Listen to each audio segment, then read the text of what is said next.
Este caso acontece nos Estados Unidos no ano de 2024. No dia 4 de dezembro de 2024, um caso aconteceu que deixou muitas pessoas divididas e perturbadas. O assassinato ousado de um CEO. Quem é o assassino e quem foi a vítima? E por que isso aconteceu? Conheça Brian Thompson. Brian nasceu em 10 de julho de 1974 no condado de Hamilton, Iowa. Durante a infância, ele era descrito como um aluno exemplar. Ele era conhecido como atleta quando se formou em 1993.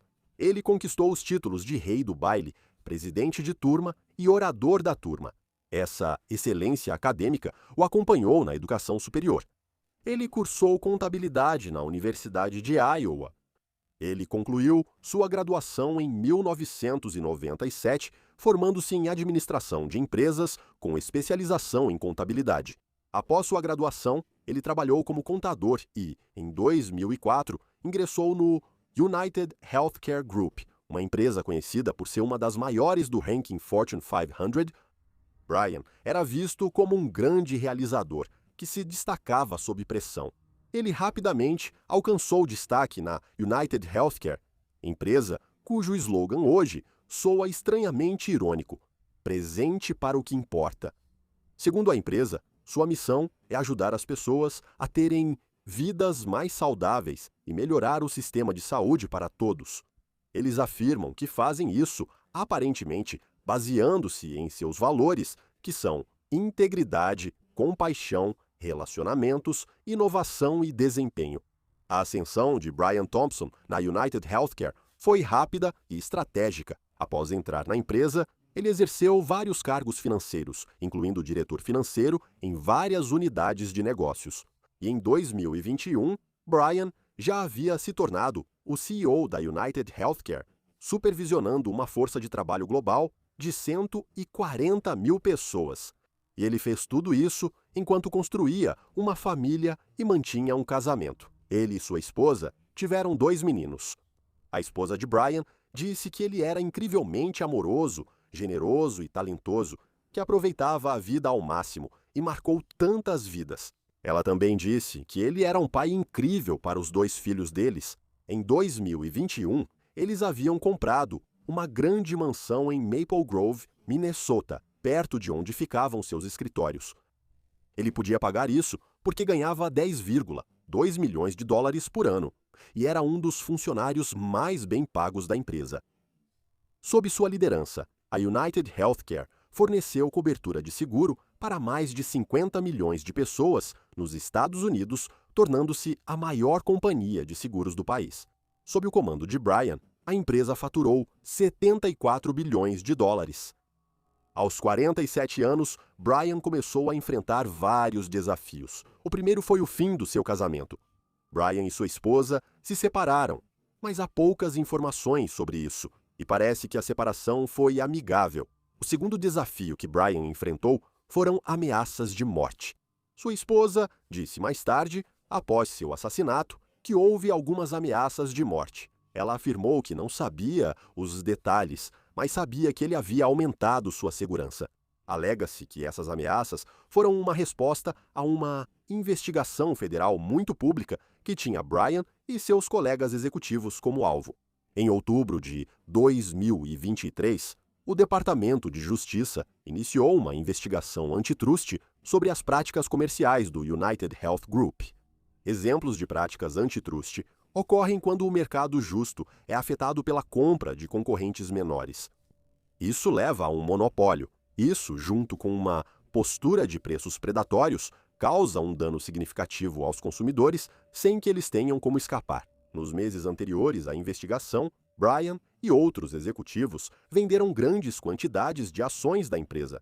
Antes do resultado da investigação se tornar público, Brian vendeu 15,1 milhões de dólares em ações. Essas vendas de ações geraram preocupações sobre o uso de informação privilegiada, pois ocorreram antes da queda das ações após a divulgação da investigação do Departamento de Justiça. Consequentemente, Bryan e outros executivos enfrentaram acusações de fraude por não divulgarem a investigação aos acionistas enquanto vendiam suas ações. A United Health também enfrentou frequentes acusações de negativa de cobertura.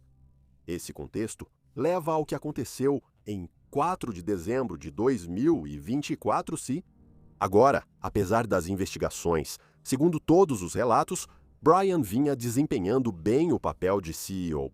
Ele viajou para Nova York para participar de uma reunião onde iria anunciar uma receita anual recorde de mais de 450 bilhões de dólares.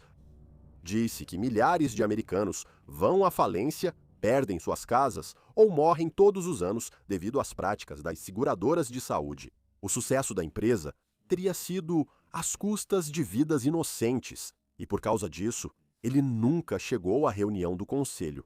Era quarta-feira, 4 de dezembro de 2024. Bryan saiu do hotel às 6h45 da manhã e começou a caminhar até o Hotel Hilton, em Midtown Manhattan. O Hilton fica perto da movimentada Times Square e do Central Park. Ele estava indo para lá para sua conferência anual das 8 horas com membros do conselho e investidores da United Healthcare. Mal sabia ele que era o ápice de um assassinato cuidadosamente planejado e premeditado.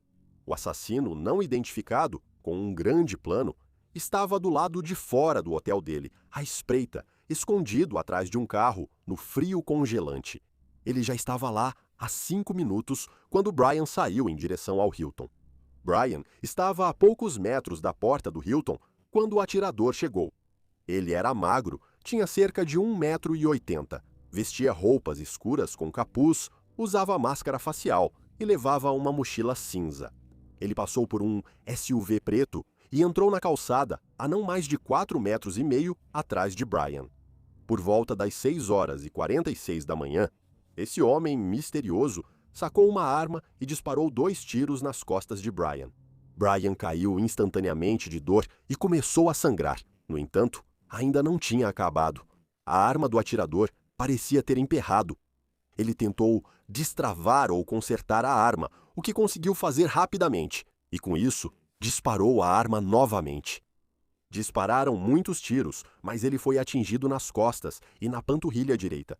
Com os disparos cessados, o atirador encapuzado se aproximou de Bryan, que estava deitado no chão. Ele lançou um olhar prolongado para Bryan e então caminhou entre 2 carros estacionados e seguiu correndo pela Rua 54. Em seguida, ele entrou em um beco indo para o norte em direção à Rua 55.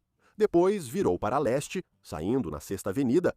Enquanto isso, Bryan foi atendido por várias pessoas do público e uma viatura policial foi enviada ao local em poucos minutos.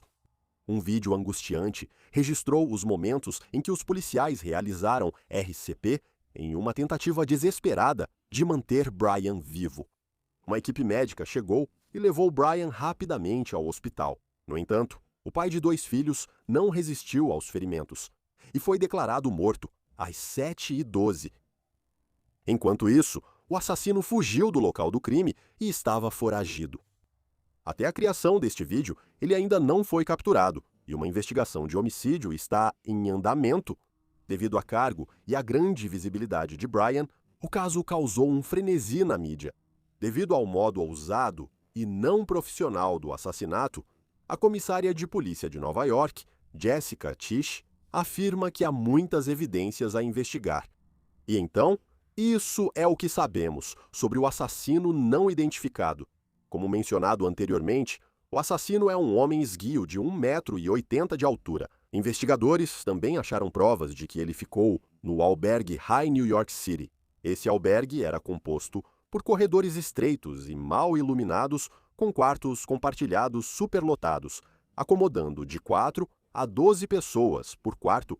Esses quartos tinham o tamanho de um quarto duplo de hotel comum.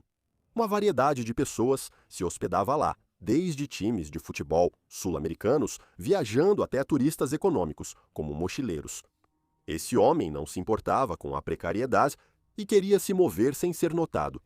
Não havia detectores de metal no albergue e a segurança era extremamente básica, então ele podia facilmente entrar com sua arma escondida na bagagem.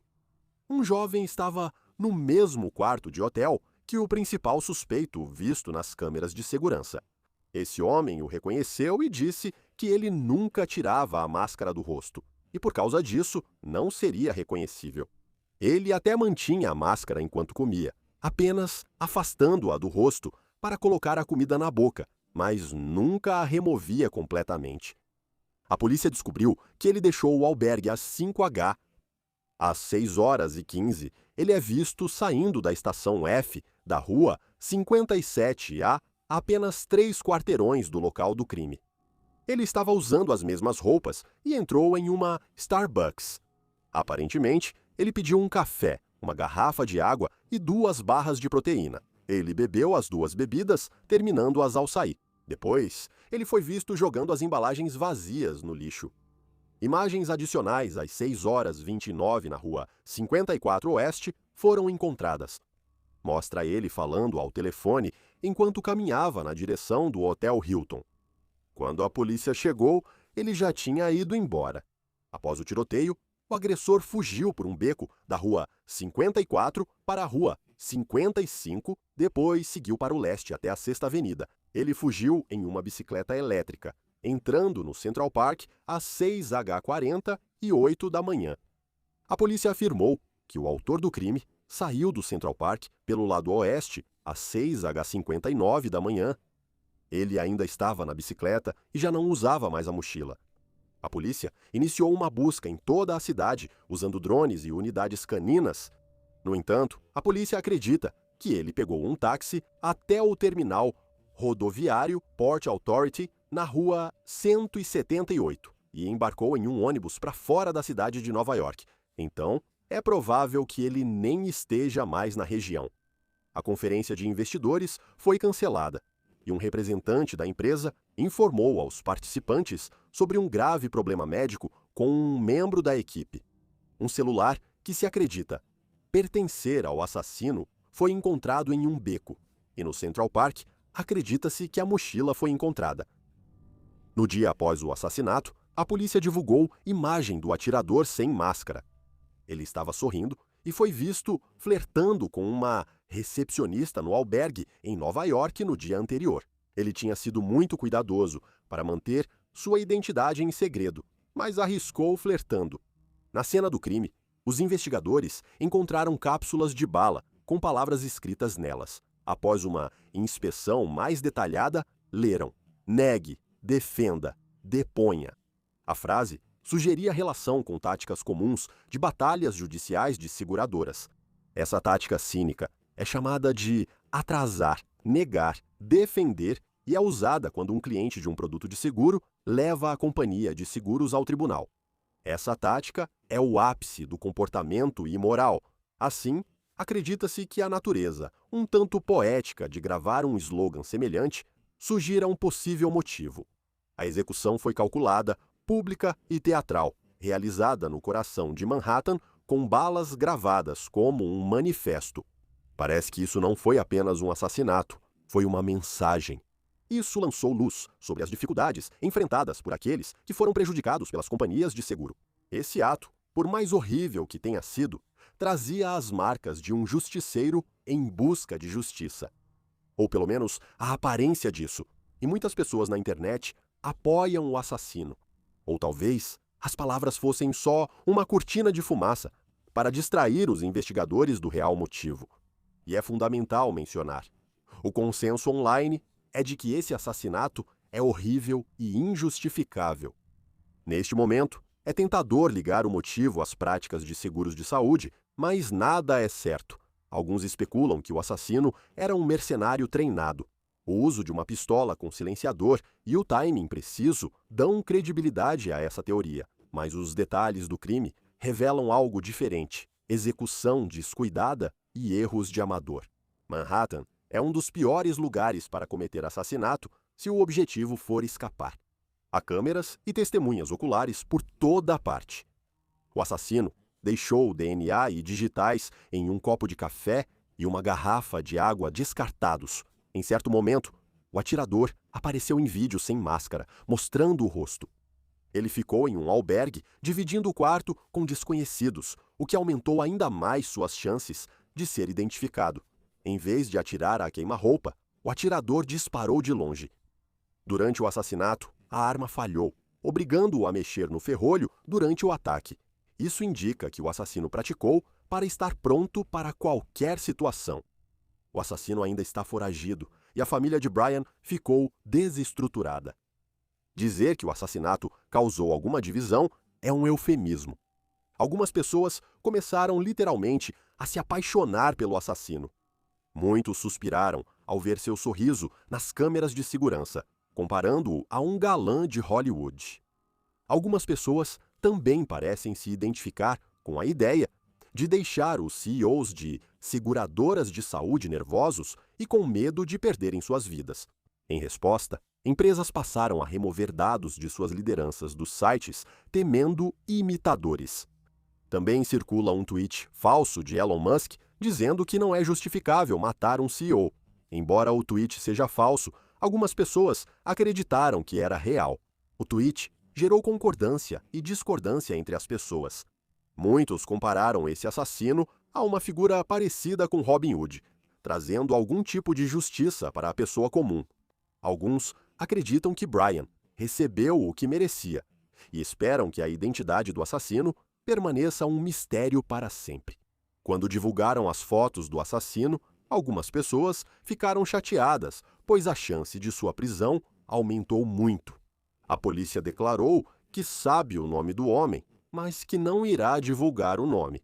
Alguns especialistas especularam que isso é uma tática usada pela polícia e que eles realmente não sabem quem ele é. Algumas pessoas também acreditam que o assassino pode ter tido algum apoio financeiro e que isso faz parte de um plano maior.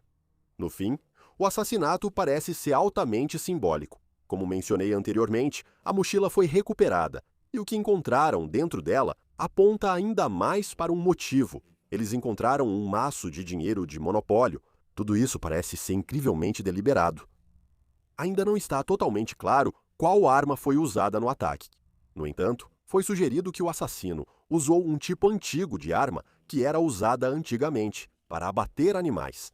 Se isso for verdade, então o assassinato é uma mensagem clara, provavelmente uma mensagem anticapitalista e uma mensagem para a indústria de seguros de saúde. Devido à grande repercussão do assassinato e à histeria da mídia que se seguiu, é apenas uma questão de tempo até que o assassino provavelmente seja encontrado. E, até o momento, o FBI entrou na busca e ofereceu uma recompensa substancial por qualquer informação que leve à captura do assassino.